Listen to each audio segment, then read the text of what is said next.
एक छोटे से कच्चे घर में दिए की मध्यम रोशनी में एक बुजुर्ग औरत हाथ उठाए, आंखों में आंसू लिए दुआ कर रही थी। ये बीबी जाहिदा थी, एक नेक दिल मगर गरीब औरत, जिनकी जिंदगी का इकलौता सहारा उनका जवान बेटा एहसान था।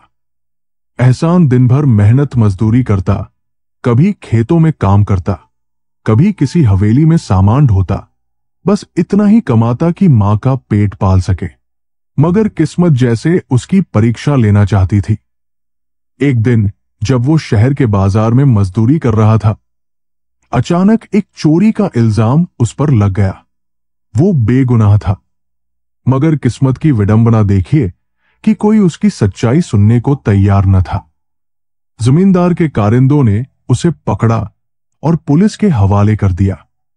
जब बीबी जाहिदा को यह खबर मिली तो उनकी आंखों में अंधेरा छा गया। उनका इकलौता सहारा कैद में था और उनके पास न तो कोई सिफारिश थी, न ही कोई दौलत की बेटे की बेगुनाही साबित कर सके।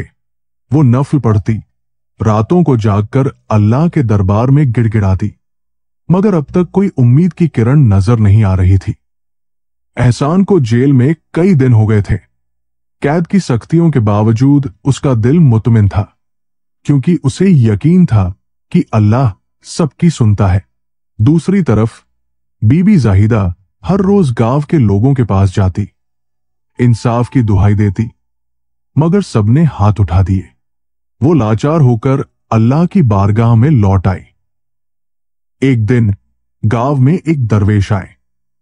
वो बड़ी दाढ़ी वाले, नूरानी चेहरे वाले बुजुर्ग थे। उन्होंने बीबी जाहिदा को रोते देखा और वजह पूछी। जब उन्हें सारी दास्तान मालूम हुई तो वो मुस्कुरा दिए और बोले, बीबी, अल्लाह सबकी सुनता है, मगर हमें उसकी हिकमत पर भरोसा रखना होगा। जो कुछ भी होता है उसमें कोई न कोई मसलहत छुपी होती है। बीबी जाहिदा की आंखों में उम्मीद की रोशनी जगी। उन्होंने दरवेश से दुआ की गुजारिश की और दरवेश ने उन्हें तसल्ली दी कि अल्लाह जरूर रास्ता निकालेगा। इधर एहसान कैद में था, उधर अल्लाह की तदबीर चल रही थी। एक दिन जमींदार के घर में अचानक चोरी हुई और असली चोर पकड़ा गया। वही शख्स था जिसने एहसान पर झूठा इल्जाम लगाया था। जब हकीकत सामने आई तो पूरे गांव में चर्चा हो गया। जमींदार को अपनी गलती का एहसास हुआ और उसने फौरन एहसान को रिहा करवा दिया। बीबी जाहिदा ने जब यह खबर सुनी तो वो सजदे में गिर पड़ी। उनकी आंखों से आंसू बह रहे थे, मगर इस बार ये आंसू खुशी के थे। जब एहसान घर लौटा तो मां ने उसे गले से लगा लिया और रो रो कर दुआ करती रही। एहसान की रिहाई के बाद भी जमींदार के दिल में खलिश बाकी थी। उसने अपने किए पर पश्चाताप महसूस किया और एक दिन बीबी जाहिदा के दरवाजे पर आकर माफी मांगी। उसके साथ गांव के कुछ और लोग भी आए, जो एहसान पर लगे झूठे इल्जाम के गवाह बने थे। जमींदार ने न सिर्फ एहसान की बेगुनाही तस्लीम की, बल्कि उसकी मदद का भी फैसला किया। एहसान को जमींदार के खेतों में एक स्थायी नौकरी मिल गई और यूं उसकी जिंदगी एक नई राह पर चल निकली। वो पहले से ज्यादा मेहनत करने लगा, क्योंकि वो जानता था कि अल्लाह ने उसकी सुन ली थी। बीबी जाहिदा की खुशी की कोई इंतहा न थी। वो हर रोज शुक्राने के नफल पढ़ती और हर मिलने वाले को बताती कि अल्लाह सबकी सुनता है, बस सब्र और यकीन होना चाहिए। समय बीतता गया और एहसान अपनी मेहनत और ईमानदारी के कारण पूरे गांव में इज्जत पाने लगा।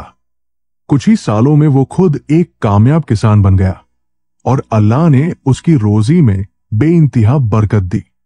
अब वो दूसरों की मदद भी करता, क्योंकि उसने अपनी मां से सीखा था कि जो मुश्किल में हो उसका सहारा बनना चाहिए। एक दिन वही दरवेश दोबारा गांव आए और एहसान ने उन्हें बड़े अदब से अपने घर बुलाया। दरवेश ने मुस्कुराकर कहा, देखा बेटा, मैंने कहा था ना, अल्लाह सबकी सुनता है। तुम्हारी दुआ कबूल हुई, मगर अल्लाह ने तुम्हें आजमाइश में डालकर तुम्हारा ईमान और मजबूत कर दिया। ये सुनकर एहसान की आंखों में आंसू आ गए, मगर वो आंसू शुक्र के थे। उसने अपनी मां की तरफ देखा, जो भीगी आंखों से मुस्कुरा रही थी। सबक: ये कहानी हमें सिखाती है कि जिंदगी में मुश्किलें आती हैं, मगर हमें हिम्मत नहीं हारनी चाहिए। अगर हमारा दामन पाक हो, नीयत साफ हो और हम सब्र व इस्तिकामत से अल्लाह से मांगे, तो अल्लाह हमारी जरूर सुनता है।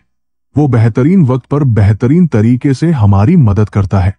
अल्लाह सबकी सुनता है, बस यकीन और सब्र शर्त है।